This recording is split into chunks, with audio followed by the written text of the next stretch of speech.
Alrighty guys, it's a new week and that means a new peak. Today we're going to be having a look at the Baiwei TW-1028B, aka the Studio Series 56 Shockwave. Now I know there are a couple of videos from a few months ago with the same figure, however this is their second edition with a different paint job which more closely matches the Studio Series versions more closely, or more screen accurate as well. Starting off, we're going to be going over the packaging. They have put the CG render of Shockwave from the Dark of the Moon from back in 2009, I think it was 11 or something like that. And it's on the same as the back there, it's just the CG render. But overall the packaging is pretty bare bones with just a plastic sleeve inside with the extra parts just chucked in. There was no little extra section unlike the Baiwei Megatron, which had its own little part. They're all just chucked in there. But overall it doesn't really bother me since they put 99% of the budget into the figure, which how they keep the prices so low. Speaking of that, continuing Baiwei's line of upgraded figures, or remastered figures which I like to call them, Shockwave does come with a partial upgrade, changing the head mold to a more screen accurate version, and then taking a bit of inspiration from the DNA upgrade kit. Instead of the flimsy rubber blade that comes with the original Studio Series, Baiwei has changed it to be a fully plastic blade. On top of that, they've also added articulated fingers. Unfortunately they are rubber, I do wish they were plastic, but they don't really move that much, they just have the one ball joint at the base of the fingers.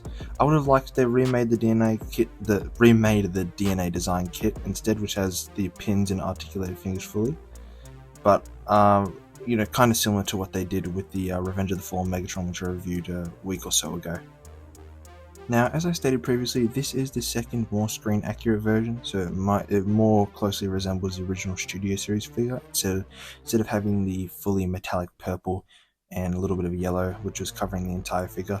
But overall it's still a nice and simple paint job with a gunmetal-esque plastic and then the metallic dry brush around it, or fixated in the chest area how it is in the movie. But I am considering picking up another one and painting one myself since I have some experience in that field, and I feel like I could do a nice job, but let me know if you guys would be interested in seeing that.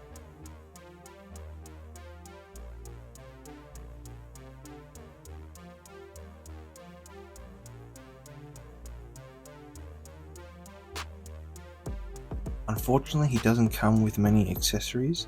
Compared to the other Baiwei products, all he comes with is just his arm blade, which has a silver dry brush over it, and it just pegs into either onto the side of his forearm or just underneath the two pegs. Now, when it's coming out for articulation, it is quite similar to the Baiwei Megatron, starting off with a ball joint in the head, 180 degrees rotation in the shoulder with a 90 degree bend in the elbow, a swivel and a pin in the wrist, and then ball jointed fingers.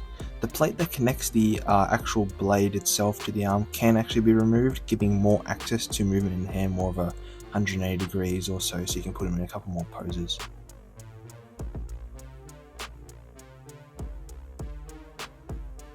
Skipping the waist and coming straight down to the legs, he has two 180 degree rotations, one in the pelvis and then one just below it. I can't remember what it's called at the moment, but he also does a 100 degree bend in the knee with a pin in the shin, try to say that 3 times, on the shin pad to cover up the extra detail, which he has, which you can also put in poses just to cover up the big bloody hole, which also is die cast, which is not too bad to give it more weight down below so he can stand up.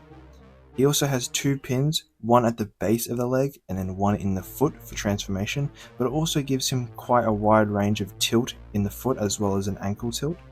His little thruster parts also move on pins and are actually blaster effect compatible, which I was really surprised to see.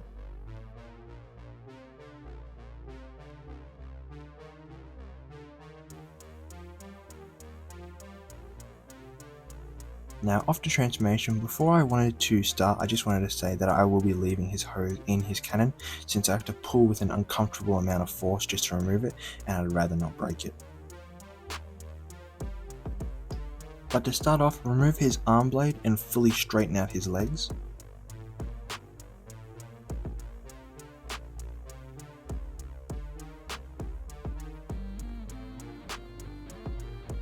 Next up, fold out the little sections behind his feet and then straighten them out as well.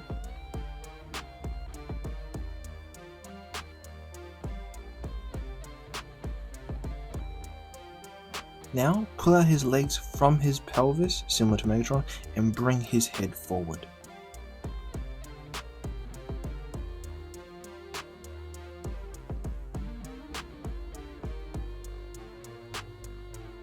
Untab his shoulders and then fold them into his back and then straighten up his arms.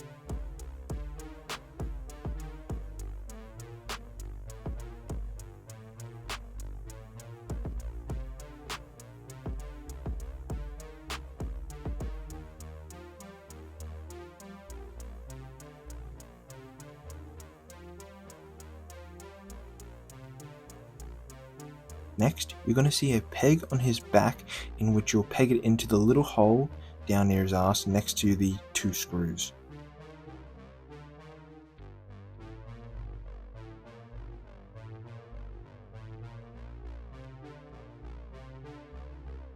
Next, you're going to bring down both arms and tab them into his back like I'm showing on screen.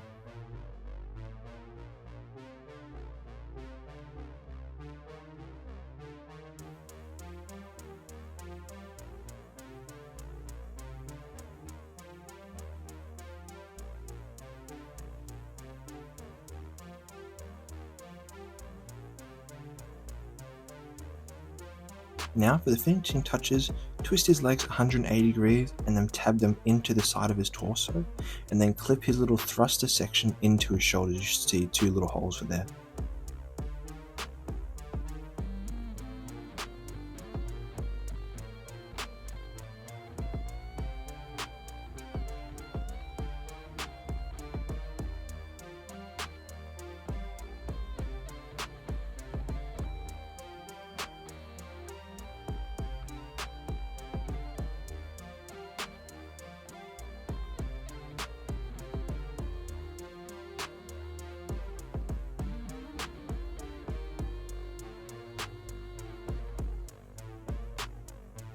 Now with that all out of the way, here's his tank mode. Now you're meant to feed the hose inside and under his arm, however I believe with enough transformations it's going to break the little connection ports.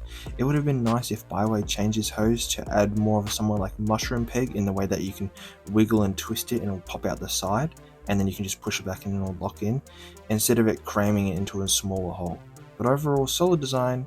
Since he never transformed in the movie, I was surprised to see how similar he is to Megatron in that he does share a few of the same parts and has a very similar transformation. But overall, a solid figure, and if you're missing more earlier Studio Series figures like me, I suggest picking him up. But that's all I've got for now. Catch you around next week. See ya.